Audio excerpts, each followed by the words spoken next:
Hey boys and girls, welcome back to Writer's Workshop. My name's Mrs. Lanning, and we're ready to dive right back into working on our poems and songs. We've been learning about different craft moves that poets use in their poems. And we've learned that poetry is special because there's so many different moves that authors can use. And poets don't necessarily use every single move in each one of their poems, but they are always using some sort of special moves in each of their poems. And you poets have been doing some brave work by writing and organizing your words on the lines and using imagery. Remember, those words that activate our readers' five senses. We want to activate the reader's imagination and their emotions. And these are all moves that give your poem meaning. Poems can use a variety of moves, but remember, they're all written to give meaning to the readers, to activate the reader's imagination and emotion. All the words are written on purpose. Well, today we will learn another craft move of poetry called alliteration. Say that with me. Alliteration, alliteration, alliteration, alliteration. Well, alliteration is when the authors use words with the same beginning sound. So we've talked about how rhyming words have the same ending sound, right? Cat, hat, mat, bat, sat, they all say at. Those are rhyming words. Now, when we're talking about alliteration, it's words with the same beginning sound. Phone, fun, those both begin with the f sound. It's not always about the spelling, it's about the sound. So for example, some examples of alliteration, words with the same beginning sound, might be slimy, slithering snake. That all begins with s, or maybe flapping flamingo. That begins with the f, or marvelous mermaid. What did you hear at the beginning? That's right, that is alliteration. Now, poets often use alliteration to draw attention to that phrase, or maybe to make it seem silly. When I use alliteration, you kind of listen closely because it almost sounds so funny. For example, maybe I do a play off of my name, Mrs. Lanning. Mrs. Lanning loves lucky leprechauns. That all began with what?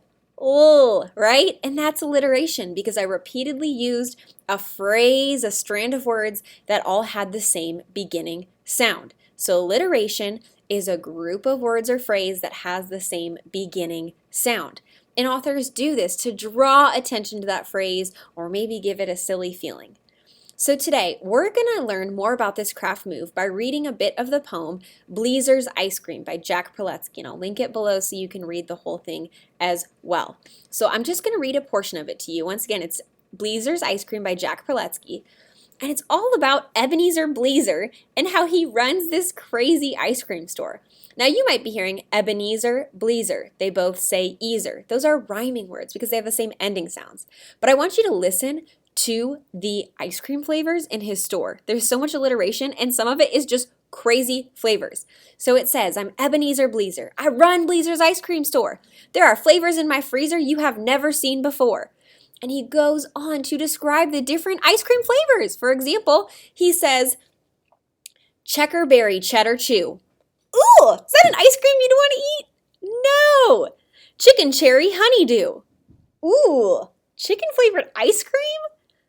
But do you know what I heard a lot of in that strand of that ice cream flavor? I heard a lot of words that begin with a ch sound, and that's alliteration. Ooh, or here's another one he's got. Sassafras Slovaki hash. Ooh, we had a couple words that began with a s sound. Ooh, butter brickle pepper pickle. That's a funny one. Doesn't that sound like a crazy ice cream flavor? Can you imagine going to the store and ordering butter brickle pepper pickle? What? So, butter brickle both begins with what? That's right, B. That's alliteration. And pepper pickle, what is pepper pickle? What do they both begin with? What sound? That's right, P. So he's using crazy ice cream flavors, but he's using alliteration, which really adds to the funniness of this poem, that there's really crazy ice cream flavors. Or he's got pomegranate pumpernickel. Another alliteration because it starts with the P sound. Do you like ice cream? I want you to imagine in your mind some crazy ice cream flavor that begins with alliteration. So I want you to design an ice cream flavor. I want you to think it in your head or you can sketch it out What is a crazy ice cream flavor? Think maybe putting 2 or 3 flavors together that are using alliteration, that same beginning sound. What do we got? Let's hear. Ooh, are you serious? Oh my gosh, what a crazy flavor! I heard one friend say splashing strawberry spaghetti. Oh, is that something that you want to eat ice cream flavor? Splashing strawberry spaghetti? No, but it's funny because they all begin with that S sound, and it really just adds humor to our poem. So, boys and girls, you may not be writing a poem about ice cream flavors, but maybe there's an area of your poem where you can use alliteration. Use 2 or more words that have the same beginning sound. Today, we had fun learning how to use alliteration, using words that have the same beginning sound to draw special attention to our writing. The poems you've been working on may not necessarily be about ice cream, like I said, but you can still use alliteration. Maybe you're writing about dragons, dodging dragons, jumping through the dungeons, and you're using those words that begin with a D sound, using that alliteration. A poem doesn't always have to have alliteration, but it can be a fun craft move to try. Maybe you want to focus on adding comparisons or sensory details in your poem.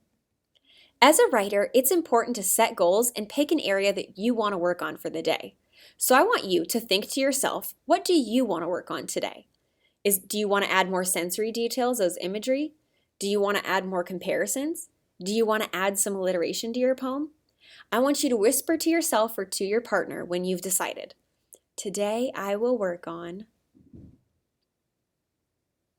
Great job making a plan for yourself today. I can't wait to see what you add to your poems today and what craft moves you decide to try. All right, writers, it's your turn. Writers, go write.